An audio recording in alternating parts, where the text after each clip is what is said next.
Welcome to Now or Never Media's latest podcast in our series on climate change solutions, Now or Never.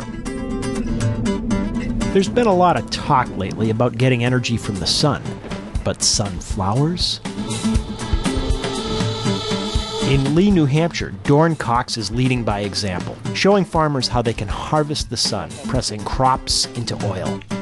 This is a collaborative project between myself and University of New Hampshire's extension program, and so they're providing the land and some technical assistance, and I'm providing the equipment to get it done. I've been working with him to look at ways to produce locally grown oil seeds to produce oil that can then be turned into biodiesel.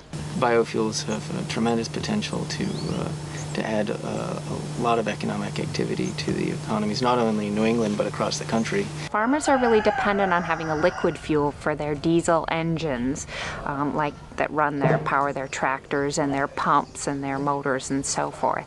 And so as the costs increase of diesel fuel, the one thing that they're not really energy self-sufficient on is a source of liquid fuel. One of the exciting things about biofuels as opposed to petroleum fuels is that the scale of production, the economies of scale, can be much smaller.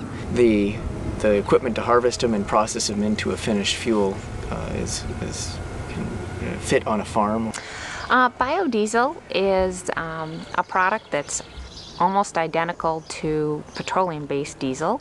It's a product that results when you combine oil, so it could be vegetable oil or a petroleum-based oil, and in this case biodiesel would be vegetable oil, and you mix it with methanol, an alcohol, in combination with a catalyst, and it turns into biodiesel, which basically can substitute for regular diesel in a diesel engine. The Biodiesel Commission that I headed up last summer is working on all of these issues of production of biodiesel. Are people in New Hampshire pretty receptive? I mean, in the state? They're very, but there's a lot of confusion because they think that biofuels are bad now. I mean, that's what, in their eyes, because of the ethanol problems.